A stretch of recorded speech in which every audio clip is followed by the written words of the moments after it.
Et je donne la parole donc à Monsieur Claude Desfrais, syndicat des inspecteurs d'académie. Merci. Madame la Présidente, Mesdames, Messieurs les sénateurs, Mesdames, Messieurs, merci déjà d'avoir accepté d'auditionner le syndicat des inspecteurs d'académie. Fort de la connaissance des réalités des classes et de l'expertise pédagogique des IAIPR, le syndicat des inspecteurs d'académie a adressé le 19 mai dernier une analyse et des propositions à Madame la Ministre sur la réforme du collège. Celles-ci ont été rendues publiques. La déclaration de ce jour reprendra une partie effectivement de ces propositions. En cohérence avec la loi du 8 juillet 2013, cette réforme prévoit la mise en place de 3 types d'enseignements obligatoires. L'enseignement commun, disciplinaire, et 2 enseignements complémentaires, l'enseignement pratique interdisciplinaire et l'accompagnement personnalisé. Elle offre ainsi une palette pédagogique variée, permettant de favoriser la réussite pour tous les élèves. Nous ne pouvons que nous en réjouir. Cette offre garantit a priori la mise en œuvre de démarches pédagogiques diversifiées, pouvant garantir l'acquisition du socle commun de connaissances et de culture par tous. Pour autant, sur le temps qui m'est ici octroyé, je m'attacherai à vous exposer comment cette réforme fragilise cette ambition malgré la richesse de sa diversité pédagogique. Pour cela, je me limiterai à exprimer 2 analyses. L'une concernant l'autonomie laissée aux établissements, l'autre concernant l'interdisciplinarité prévue par l'enseignement pratique interdisciplinaire EPI et la pluridisciplinarité relevant de l'accompagnement personnalisé. L'accroissement de l'autonomie des établissements est la marque de cette réforme.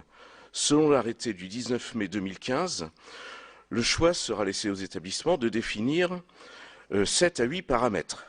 Tout d'abord, l'articulation des enseignements de 6e avec ceux des 2 autres années du cycle 3. Deuxièmement, l'organisation des enseignements de sciences en 6e. Troisièmement, l'organisation des enseignements artistiques sur l'ensemble du cursus. Quatrièmement, l'organisation de l'accompagnement personnalisé conduisant à une décision sur les disciplines devant y contribuer. Cinquièmement, l'organisation des EPI sur le cycle 4, enseignement pratique interdisciplinaire donc, conduisant à une décision sur les disciplines devant y contribuer et les 2 thématiques retenues pour chacune des 3 années du cycle. Sixièmement, la répartition horaire entre l'accompagnement personnalisé et les EPI pour chaque année du cycle 4. Et enfin, septièmement, la répartition des horaires entre les disciplines pour chaque niveau du cycle.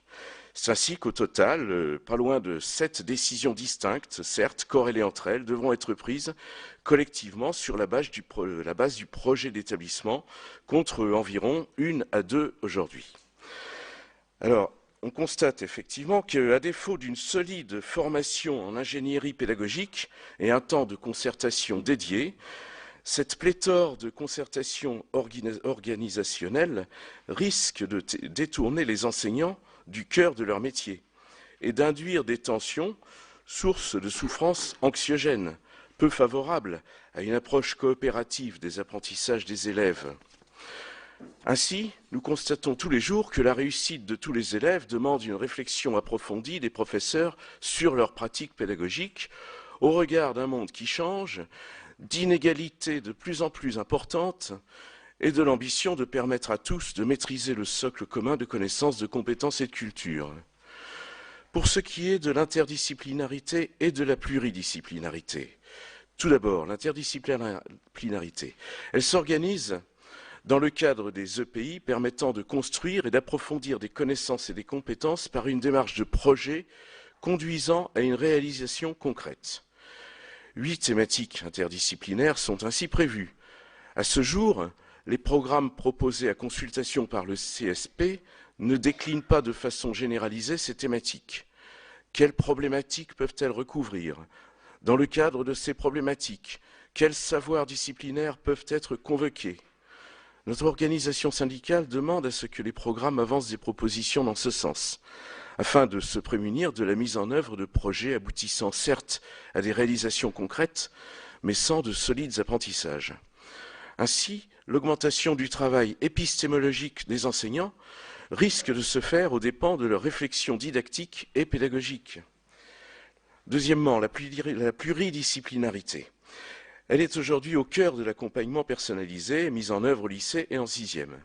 C'est ainsi que plusieurs professeurs de différentes disciplines contribuent à répondre aux besoins des élèves, à soutenir leur capacité d'apprendre et de progresser, à améliorer leurs compétences et à construire leur autonomie.